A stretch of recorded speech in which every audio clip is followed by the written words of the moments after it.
بسم اللہ الرحمن الرحیم۔ ناظرین کرام، عمل کیا جائے دنیا کے اندر اور اجر ملے اس کا آخرت کے اندر، چونکہ دنیا عمل کی جگہ ہے اور آخرت اجر کی جگہ ہے۔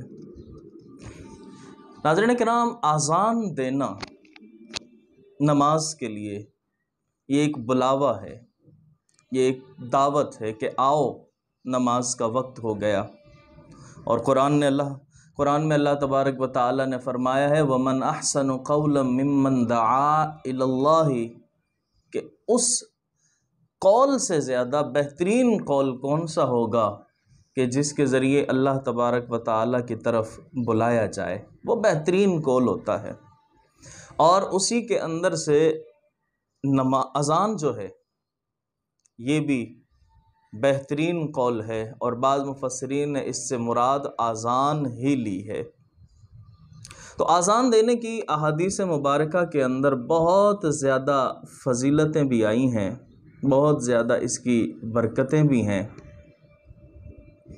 اذان دینے والے کے بارے میں ایک روایت کے اندر آتا ہے کہ کل قیامت میں ان کی گردنیں اونچی ہوں گی کہ جو دنیا کے اندر اذان دیا کرتے ہیں۔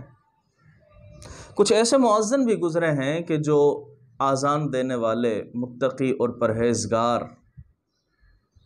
کہ جو اذان تو دنیا میں دیا کرتے تھے لیکن ان کی اذان کی آواز جنت میں سنائی دیا کرتی تھی۔ جی ہاں، حکایت میں آتا ہے کہ حضرت موسیٰ بن عیسیٰ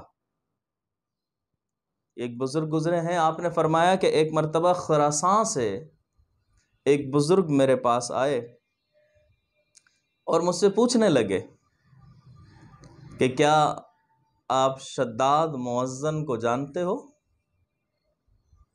شداد مؤذن کو کیا آپ جانتے ہو؟ حضرت موسیٰ بن عیسیٰ فرماتے ہیں میں نے اس سے پوچھا کہ آپ کیوں پوچھ رہے ہیں ان کے بارے میں، اس کی کیا وجہ ہے،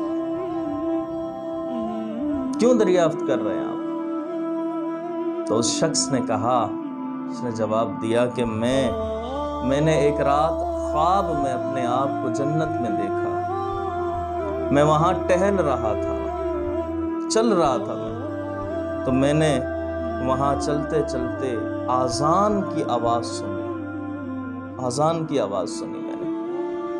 کہتے ہیں کہ جب میں نے اذان کی آواز سنی اور میرے کانوں میں یہ آواز پڑی تو میں نے پوچھا کہ یہ کون اذان دے رہا ہے اور کہاں دے رہا ہے اذان؟ یہ مجھے یہ بتایا گیا کہ یہ یہاں جنت میں نہیں بلکہ یہ شداد مؤذن کی آواز ہے کہ جو ابھی دنیا میں ہے، زندہ ہے اور دنیا میں اذان دے رہا ہے۔ کہا کہ جب وہ اذان دنیا میں دیتا ہے تو اس کی آواز جنت میں سنائی دیتی ہے، جنت میں سنائی دیتی ہے۔ تو ناظرین کرام، یہ بلاوا ہر روز، یہ ندا ہم 5 مرتبہ دن میں سنا کرتے ہیں، 5 مرتبہ دن میں سنا کرتے ہیں، اور بلانے والا فلاح کی طرف بلاتا ہے، اللہ کی طرف بلاتا ہے۔ لیکن ہم میں سے بہت کم ایسے لوگ ہوتے ہیں کہ جو اس دعوت کو قبول کرتے ہیں اور دعوت کو قبول کر کے اس رب کی طرف چلے جاتے ہیں، ورنہ اکثروں کے کانوں سے تو یہ آواز ٹکراتی ہے لیکن ٹکرا کر پھر تو چلی جاتی ہے۔ تو جب یہ اذان ہم سنائی دے ہمیں اور ہم سنیں اس اذان کو تو کوشش کیا کریں کہ ہم اس کا جواب بھی دیں۔ اور اذان کا جواب دینا یہ 2 طرح سے، ایک تو زبان سے دہرا دینا، اور دوسرا جو اذان کا جواب دینا ہے وہ یہ کہ ہم نے قبول کر کے اس دعوت کو نماز کی ادائیگی کے لیے اللہ کے گھر میں داخل ہو گئے۔ اللہ سے دعا کریں کہ خالق کائنات ہمیں دعوت قبول کر کے اور 5 وقت جب بھی یہ دعوت سنیں، اذان سنیں، اللہ کے بارگاہ میں حاضر ہونے کی توفیق عطا فرمائے۔